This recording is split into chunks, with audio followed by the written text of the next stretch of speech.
Hello YouTube viewers, welcome to my channel Science to Technology. In today's show, Science Thursday, we're going to talk about ammonia refrigeration, or technically known as R717.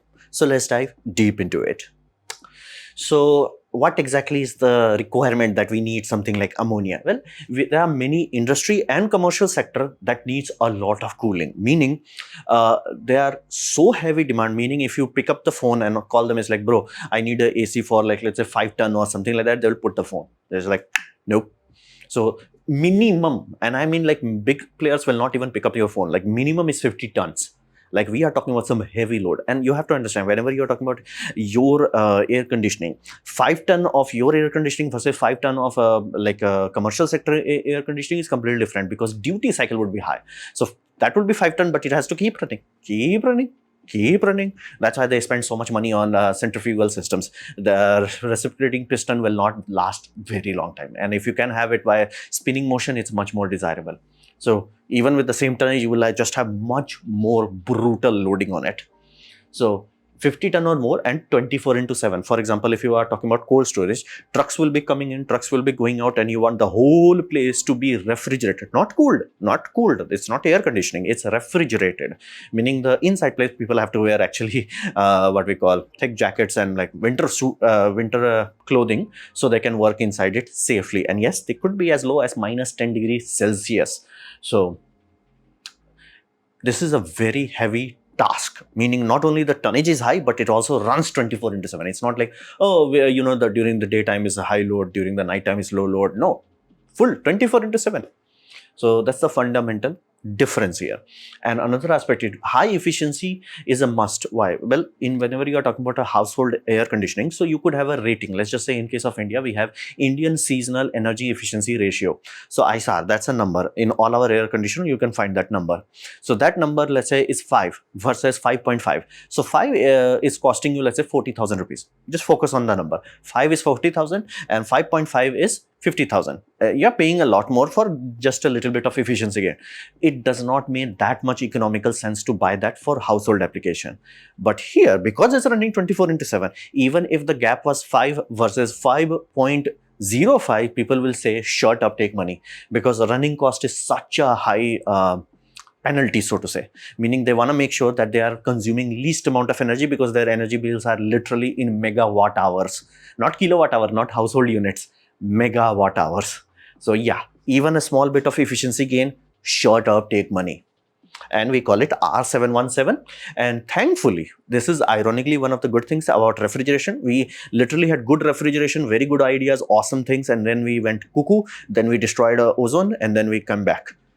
This was always there. It's like, I was there, I am here.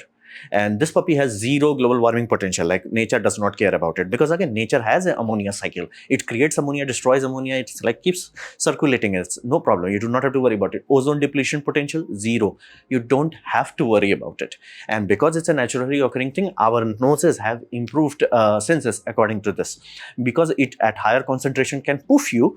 For example, at 300 ppms, parts per million, yeah, you going up, you going poof. So our noses are ludicrously sensitive. How sensitive? 1 to 5 ppm, you can detect it. You will be like, no, I'm getting out of here. So if you are dealing with basically cooking gas, LPG, they generally put a strong odor into it to make sure that if it leaks, you know it's leaking. With ammonia, you do not have to worry about it. Another good part is that if it leaks, it goes up, meaning if you are putting it in a place, you just have to make sure there is a vent that goes up. It will always go there or whatever. Or you could have created a slight bit of negative pressure, so it all exhausting, and you're good.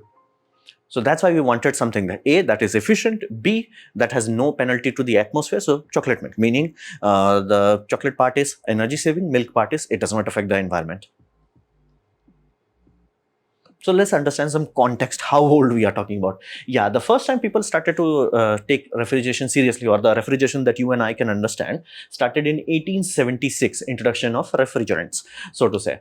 As a refrigerant, meaning that time people are like, hey, ammonia can be used. Yeah, that's old. And the actual refrigerator was just a few years before that. So we got ammonia surprisingly early on. It was logical and natural. And again, because we could detect it, it was desirable property. So we started in 1876, and this sort of systems were like in use. It's not like could be, would be, no, in use. This is not like a small scale lab. Nah, bro, we are using it. And by 1920, Electrolux company created absorption refrigerator. Now be mindful, compressor-based system is far more efficient than absorption-based system. Absorption-based system at best case scenario, you're gonna get 0.5 C coefficient of performance. But compressor can easily go 3, 4, 5 or even 6. So that's why we do not use absorption refrigerator. However, when you are talking about 1920s, electricity was not as reliable or available. Many places it was not available. So this sort of systems were created for RV also. So in those sort of scenarios, like, hey, you have a propane tank, burn it, done. You have electricity, put electrical heater, done. So this had no moving part. So many of them are still working, although because they used hydrogen in it, it leaked out. So you do have to make sure the sealing is ludicrously good, because hydrogen leaks like there is no tomorrow, but it does work and it was really good. And again, you can see the ancient technology. We've been there, done that. However, there had been some incidents where a refrigerator leaked and caused issues, injuries, or sometimes even full going up. And it happens generally because of some other failure, because generally your nose supposed to alert you, but if you are sleeping or some childs are there, it's like it's hazardous. So people wanted to take it out of their home. So by 1930 we discovered the CFC of Freon, basically, so to say, R12 code name, and we started to use that and started to drill hole in ozone layer. So by 1940, people started to take refrigeration seriously, and commercial refrigeration started to become a thing. And I mean, like cold chain storage, like ginormous refrigeration, that started to be used. And at that point in time, ozone, basically, nobody was giving a damn about ozone. Nobody was giving a damn about global warming, but they were giving a damn about electrical consumption. So ammonia was used for that. And here's it's still going on. There are companies from 1940s. They're like, we are still here, man. We are still, like, back then we were dealing with ammonia. Now we are dealing with ammonia. Tomorrow also we're going to deal with ammonia. It's like, bro, we done. Zero ozone harm. And everything about this is surprisingly sorted. So really good time. Basically, we had awesome technology. We went cuckoo. Then we are coming back to awesome technology. Now let's understand the cycle of it. Well, it's just a normal refrigeration cycle, done. You do not have to think too much about it. Everything is exactly the same. You take a refrigerant, which hopefully would be in gaseous state. Then you basically, once you have that, you compress that in a compressor, then you send it into a condenser condenses it, and then you have the liquid, then you send it through an expansion valve, cycle repeats. You do not have to worry about that. It's just copy paste of normal refrigeration system. However, because you are talking about ammonia, you are dealing with a lot of liquids. Like the amount of liquid available in a normal refrigeration system is not an issue. It will evaporate. The system does not give a damn. But when you are talking about giant system, you could have a tank full of liquid, ammonia, so to say. So it's a very, very wet process, so to say. Everything about ammonia refrigeration system just includes tanks and pumps and extra tanks and more pumps, just because of the liquid aspect of it. It has lot of liquid, like ludicrously large amount of liquids. And the reason why ammonia is the daddy when it comes to refrigeration is simply because the latent heat of vaporization. Now, water is king in that department, but it boils at 100 degrees Celsius. Not really that useful. You have to drop almost pure vacuum in order to, making it evaporate at reasonable temperature for as a, normal cooling. But this puppy evaporates at minus 30 degrees Celsius. So we good. Mild vacuum, done, go home. And what amount of energy? This is where it shines. It takes 1370 kilojoules per kilogram, meaning if you have 1 kilogram of liquid in your evaporator, this puppy will drain 1370 kilojoules. Now, that number may not make sense to you. Let's put some contrast into it. HFC, the best HFC you can find would generally be around 217 kilojoules.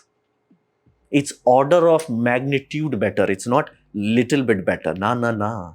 It's huge. That's why people were using it. That's why there was not even a competition, not even an argument. Let's replace ammonia in industrial scale. This was like, bro, like nothing even comes close. Like, because of small load, you could use freons and all that. But the moment you are talking about some big load, basically, you might as well try to refrigerate a whole container. It's like, I got this. So fundamentally, it's on a whole different level. There is no refrigerant known to man as of now that is like you can just pick up a phone and that can be utilized that has anything close to this. Nothing, like nothing, not even CO2, not even propane is the next closest, but even not that. So flat out, we are not having a discussion. When you're talking about efficiency, it ends at ammonia. And I have linked the video sources of these two GIFs. And think about this: a simple compressor. Compressor takes the gases, compresses the hell out of it, send it into condenser. Condenser cools it down. You get a receiver. Receiver is a tank. This time the liquid is at sort of warm to hot temperature, but it does have some amount of gas. So gas will have a bypass, and then that will also help in pressurization. Because you are talking about such a wet ecosystem, it does not circulate on its own. You have to think about how the heck you're gonna circulate things. So you this could help in both ways. So if it creates as a pressurizer, so that pressurizer sends it to another system. Then you're gonna have expansion valve. Yes, before you reach evaporative coils, you will have expansion valve. Then it will go into liquid separator. So some things will be converted into liquid, some will not. So the things that will not, you send it to compressor. The things that did not evaporate, you have the liquid. That liquid, aka pure liquid ammonia, that is cool at this point in time. This goes into your pump. And yes, because it's a wet, you have to pump it. The original compressor is not enough. You have to actually pump that takes a liquid ammonia, sends it into basically your evaporator, boils it off, then the gases from that point comes into here. And again, it does two things. First, it helps the pressurizing the tank, and basically it's acting as a gas and liquid separator.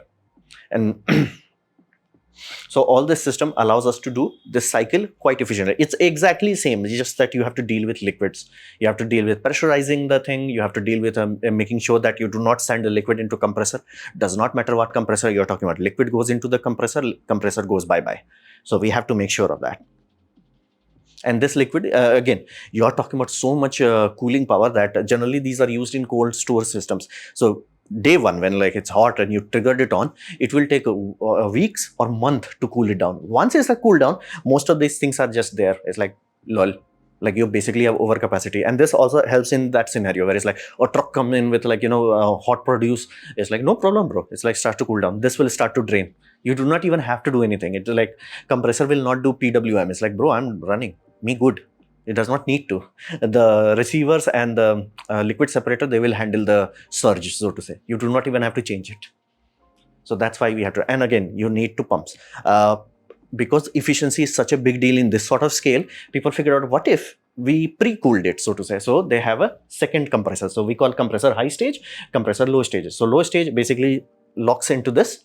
So you take the gases, compress the hell out of it, send it here, condense it here, condense here, but again, it will have heat. That heat will be taken care by the high stage compressor and cycle the whole thing. So it's basically you are increasing the cost of compressor and parts, but your efficiency is going up. So people no longer use this. Like that's why I said, like when you are talking about duty cycle of 100%, every little bit matters. So we have this sort of system. And again, this is also basic. Now we have cascading systems, which could have different refrigerant for different tasks. So that's why people use it. You have to have pumps. You have to have pumps. You have to have a lot of liquid tanks and all that. That's why ammonia is as wet as you can think of it. Like normal scenario is dry. You crack the pipe, gone.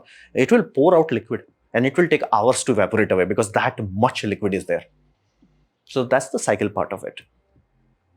Now, when we are talking about this, it has certain challenges compared to normal refrigeration. In normal refrigeration, you do not worry too much about it. There is oil in your compressor. It circulates the whole thing. You do not have to worry about it. Here, it's not so simple. Everything is different. So first thing is, because they are not using hermetically sealed compressors, the compressor that you have in your household generally is a motor, reciprocating piston, and it's sealed inside a metal can and welded. Why?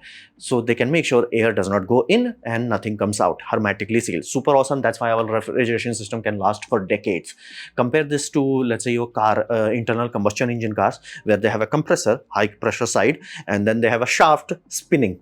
That creates a problem. That is what we call non-hermetically sealed. That's why cars generally, on average, like if you take 10,000 refrigerator versus 10,000 car ACs, 10,000 car AC will consume far more refrigerant simply because it leaks. If they make the seal too tight, it will take too much horsepower just in friction. If they make the seal too low, the compressor will leak gases too quickly. So thankfully, that issue is solved now because we have electric compressors in electric vehicle. So we do not have to worry about that. But here we are not talking about hermetically sealed compressor. So you're gonna have air going in and H2O mixing in somewhat. So you have to remove them periodically. So generally there will be a small refrigerator like unit that will take gases from the highest point and then cool it. Why cool it? Well, to cool it, ammonia is going to condense into liquid, drain back to the source. But when you are talking about other gases like oxygen, carbon dioxide, nitrogen, those will not condense, meaning you can easily vent it. So ammonia would be retained in the system and you can keep venting the system. And again, efficiency is that important that this sort of subsystem that you are running actually pays itself off. So you have to have a subsystem that cleans the air and water contamination periodically. Then we come to the naughty part of ammonia. Ammonia is very reactive with copper, so thou shall say no to copper and brass. You cannot even touch those. So we either use steel or stainless steel. Other than that, nothing else will be stable enough for long term enough. So that's why we have to do that. And because again, so much liquid, oil does not mix into it. It's non-polar, so to say. So it does not mix. Fundamentally, that means all the plumbing that you are seeing, half of the plumbing is just for oil management, meaning we're gonna have oil, we're gonna have oil cooler, and then we're gonna have oil pump. It has so many pumps. Like compare this to your normal air condition, one compressor, done. Like done, go home. Like there are refrigerator where just that's it. You have compressor, done. Here it's like, oh, we have this compressor, and then we have oil pump, then we have oil drain system, then we have oil cooling system. Oh, then we have contaminants removing different, completely isolated refrigeration system. So it takes too much plumbing. This puppy, like any Tom, Dick and Harry can design an air conditioning system that is good enough. The moment you come into ammonia, it's like, yeah, now you need PhD. So it's brutal because again, oh, normal oils cannot be used. Hydrocarbon oils, no, it has to be synthetic oils, and very select few are long term stable, so to say. And you have to have oil pots, oil separators, drain, everything has to be done. So plumbing wise, this is a very messy system. That's why it kind of economically only makes sense when you're talking about giant load. It does not make sense for like, small household scenarios. So management is tricky. Thou shall not use copper or brass. Thou shall not use normal oil. There must be use oil that is certified for this. Must have a system of purging the contaminants from the refrigeration system because it's not hermetically sealed. So there are certain issues that you have to deal with that. Now, what can we expect in the future? Thankfully, a lot of effort has been made because again, we had awesome thing, then we went to Hululu land and then we are like, yeah, this is stupid, drilling hole into ozone is not wise. So we are coming back. So all the refrigerants that we used to use now coming back. So like isopropane, isobutane, all of those are coming back. CO2 is coming back, ammonia is coming back. So a lot of effort is put into ammonia for one specific thing, which we call low charge ammonia refrigeration, meaning ammonia is big, but what if you can make it small? Now, again, the size does not matter here, is the amount of ammonia in use. So the hopes is that if you have an ammonia refrigeration system and if it leaks, it should not reach 300 parts per million. Basically, it should not even cross 100.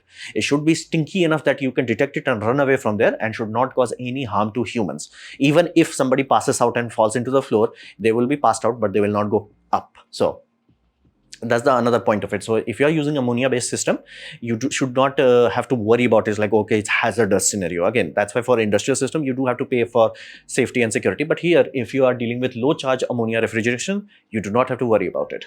It will stink, but it will not poof you, so to say. So what's the metric, mathematical metric? Mathematical metric is 500 grams per ton of capacity, meaning my ACs that are generally 1.5 tons, they will require 1.5 kilos, not 1.5 figure.